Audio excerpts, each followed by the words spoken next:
ನಮಸ್ತೆ ಭಗವದ್ಭಕ್ತರೇ. ಆರ್ತ ವಿಷನ್ನ ಶಿಥಿಲಶ್ಚ ಭೀತೇಶು ಘೋರೇಶು ಚ ವ್ಯಾಧೀಶು ವರ್ತಮಾನಂ ಸಂಕೀರ್ತನಂ ನಾರಾಯಣ ಶಬ್ದ ಮಾತ್ರ ವಿಮುಕ್ತ ದುಃಖಂ ಸುಖಿನೋ ಭವಂತು. ನಾರಾಯಣ ದೇವರ ಕೃಪೆ ಇದ್ರೆ ಎಲ್ಲಾ ದೋಷಗಳು ನಿವೃತ್ತಿಯಾಗ್ತದೆ, ಎಲ್ಲಾ ರೋಗಗಳು ನಿವೃತ್ತಿಯಾಗ್ತದೆ, ಸಂತೋಷದಿಂದ ಬದುಕಬಹುದು. ರಾಧಾ ಸುರಭಿ ಗೋಮಂದಿರ, ಗೋವಿಂದ ತೋಟ, ಬ್ರಹ್ಮಗಿರಿ, ಪುದು, ಬಂಟ್ವಾಳ ತಾಲೂಕು. ಇಲ್ಲಿ ದಿನಾಂಕ 31/12/2024 ಮಂಗಳವಾರದಿಂದ ಸರಿಸುಮಾರು 3 ತಿಂಗಳ ಕಾಲ ಕರ್ನಾಟಕ ರಾಜ್ಯದಾದ್ಯಂತ ನಂದಿ ರಥಯಾತ್ರೆ ನಡೆಯಲಿದೆ. ಈ ನಂದಿ ರಥಯಾತ್ರೆ ನಿಮ್ಮಲ್ಲಿ ಬರುವ ಕಾಲಘಟ್ಟದಲ್ಲಿ ನಂದಿ ಪೂಜೆಯನ್ನು ಮಾಡಿಕೊಂಡು ಭಕ್ತಿಪೂರ್ವಕವಾಗಿ ಸ್ವಾಗತಿಸಬೇಕಾಗಿ ವಿನಂತಿ.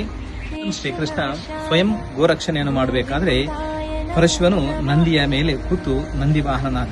ಅಂತ ಪರಮ ಪವಿತ್ರವಾದ ನಂದಿ ನಮ್ಮೂರಿಗೆ ಬರುತ್ತಿರುವಾಗ ಸ್ವಯಂ ಪರಶುವನನ್ನೇ ಸ್ವಾಗತಿಸಿದಷ್ಟು ಭಕ್ತಿಪೂರ್ವಕವಾಗಿ ಸ್ವಾಗತಿಸಬೇಕು. ಸ್ವಯಂ ಶ್ರೀಕೃಷ್ಣ ಪರಮಾತ್ಮ ಗೋವಿಂದ ರಕ್ಷಣೆಗೋಸ್ಕರ ಗೋಪಾಲಕನಾದ, ಶಿವ ನಂದಿ ವಾಹನನಾದ. ಗೋಮಾತೆಯ ರಕ್ಷಣೆಯಾಗಬೇಕಾದ್ರೆ, ಗೋಮಾತೆಯ ಸಂತಾನ ವೃದ್ಧಿಯಾಗಬೇಕಾದ್ರೆ ವೃಷಭ ಸಂತಾನ ಕೂಡ ಅಷ್ಟೇ ಅಗತ್ಯವಾಗಿರುವಂಥದ್ದು. ಅಂತ ಪರಮ ಪವಿತ್ರವಾದ ವೃಷಭನ ದಾನವು ಗೋದಾನಕ್ಕಿಂತ ಮಿಗಿಲಾಗಿರುವಂಥದ್ದು.